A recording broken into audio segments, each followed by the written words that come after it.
1857 की क्रांति की तैयारियां झांसी में भी शुरू हो गई थीं।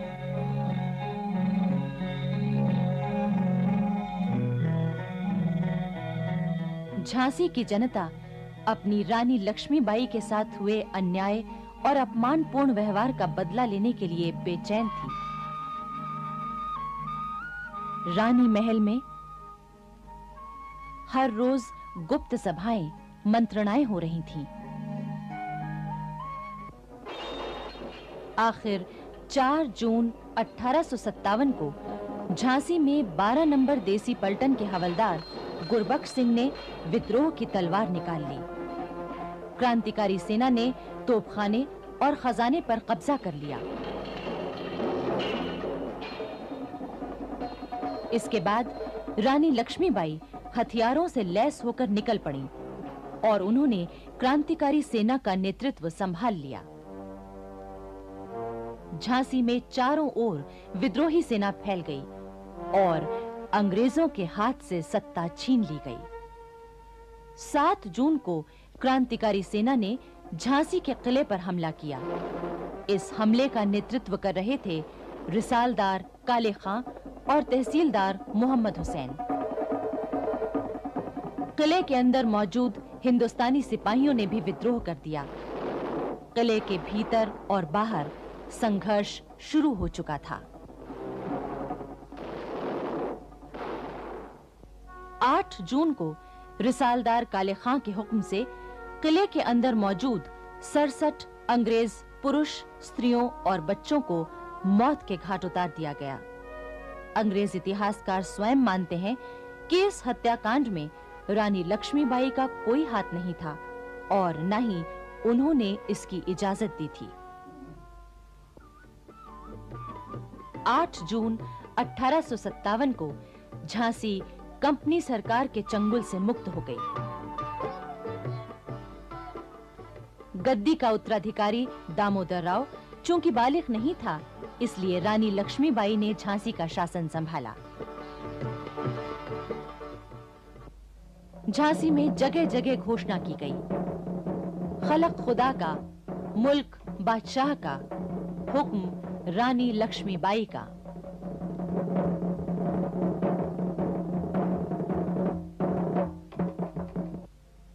रानी लक्ष्मीबाई ने बड़ी सूझबूझ और समझदारी से शासन संभाला।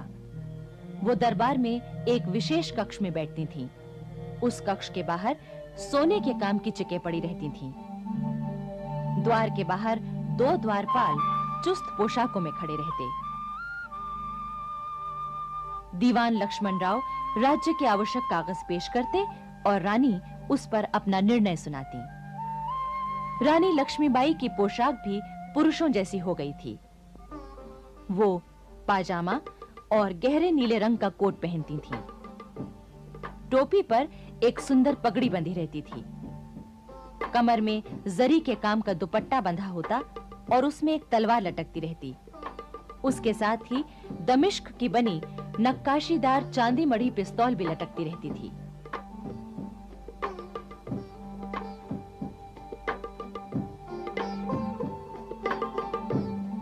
झांसी के किले पर अब स्वाधीनता का हरा झंडा लहराने लगा था।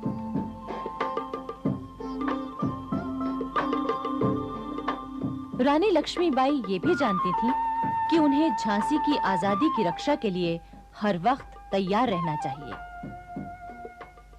वो सेना तैयार करने लगी। लोगों को युद्ध का प्रशिक्षण दिया जाने लगा। पुरुषों के साथ-साथ कई स्त्रियां भी युद्ध कला और शस्त्र संचालन की कला सीखने लगीं।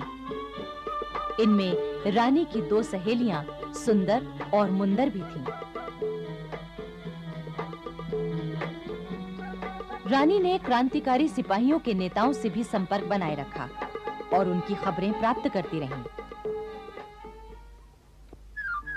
उधर अवध में भी क्रांति की पूरी तैयारियां थीं।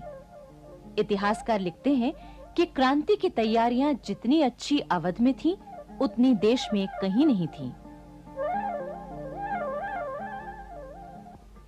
हजारों मौलवी और हजारों पंडित स्वाधीनता के युद्ध के प्रचार में लगे हुए थे। वो एक एक बैरक में जाकर सिपाहियों से बातचीत करते। हर गांव, गली मोहल्ले में जाकर पंडित जी और मौलवी साहब आजादी की लड़ाई के लिए जनता को तैयार कर रहे थे। लखनऊ में 13 मई को मेरठ की क्रांति की और 14 मई को दिल्ली की क्रांति की खबरें आईं।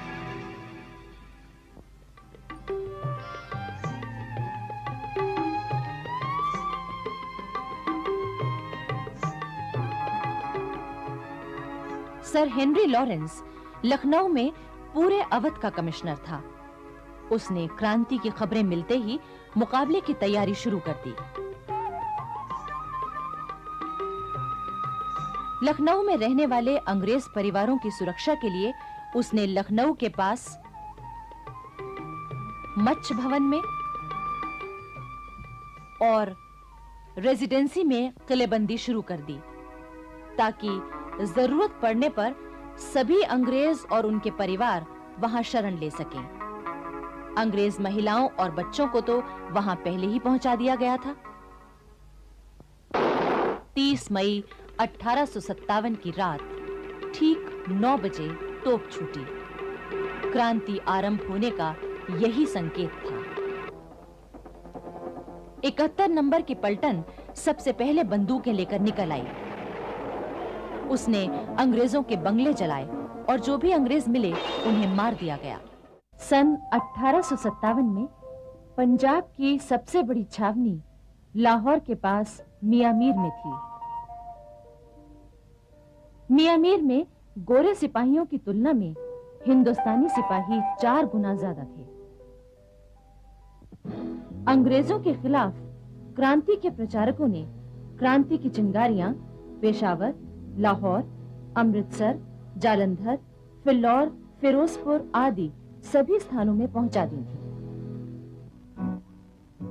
पंजाब के हिंदुस्तानी सिपाहियों की योजना ये थी कि सबसे पहले मियां मीर के सिपाही लाहौर के किले पर चढ़ाई करेंगे। इसके बाद पेशावर, अमृतसर, फिल्लौर और जालंधर की पलटनें एक साथ क्रांति आरंभ कर देंगी। मियां मीर में रॉबर्ट मॉन्टगोमरी अंग्रेज सेनापति था। वो बहुत चतुर और चालाक था। उसे जैसे ही मेरठ और दिल्ली की घटनाओं की जानकारी मिली, वो तुरंत सावधान हो गया। तभी उसके एक गुप्तचर ने खबर दी कि मियां मीर के हिंदुस्तानी सिपाही भी क्रांति करने वाले हैं। 13 मई 1857 को मियां मीर के परेड मैदान में मॉन्टगोमरी ने 1000 हिंदुस्तानी सिपाहियों को बुलाया।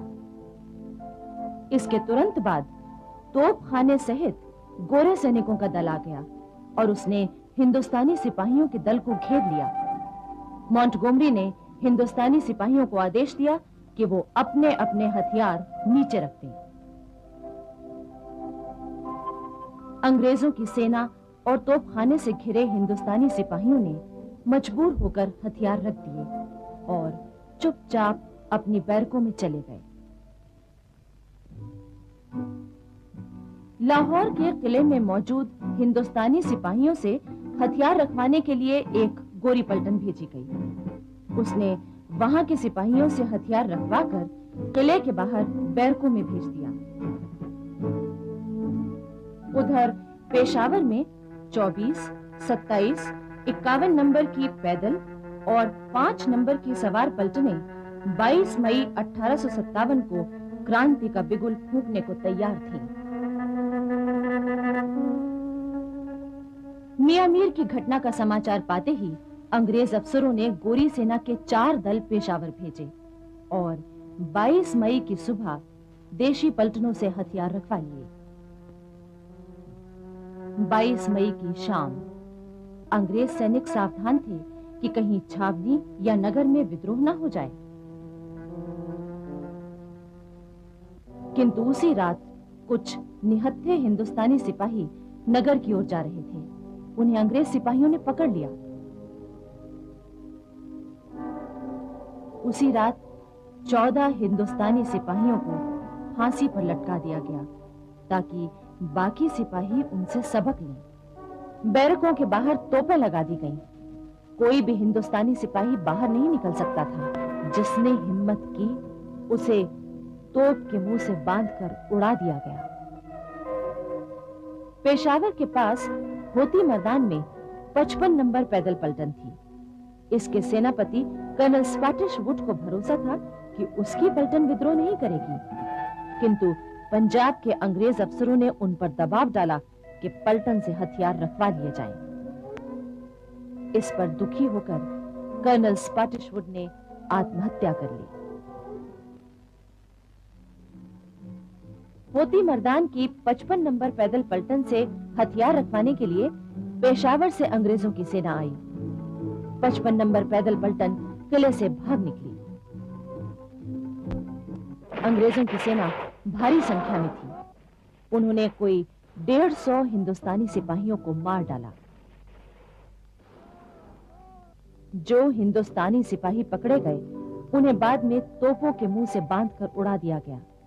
इस हृदय विदारक दृश्य का वर्णन अंग्रेज इतिहासकार जॉर्ज विकर्स ने किया है। एक चौरस मैदान के 3 ओर फौज खड़ी थी और चौथी ओर 10 तोपें थीं। पहले 10 हिंदुस्तानी सिपाहियों को लाकर तोपों के मुंह से बांधा गया और फिर तोप खाने के अफसर ने अपनी तलवार हिलाई। एक साथ 10 तोपों की गरज सुनाई दी और धुएं के साथ सिपाहियों के हाथ पांव सिर चारों ओर उड़ते हुए दिखाई दिए। ये दृश्य 4 बार दोहराया गया। फिरोजपुर में कंपनी सरकार के गोला बारूद के बहुत बड़े भंडार की रखवाली हिंदुस्तानी सिपाही करते थे। उन सिपाहियों के इरादे जानने के लिए अंग्रेजों ने उन्हें परेड पर बुलाया।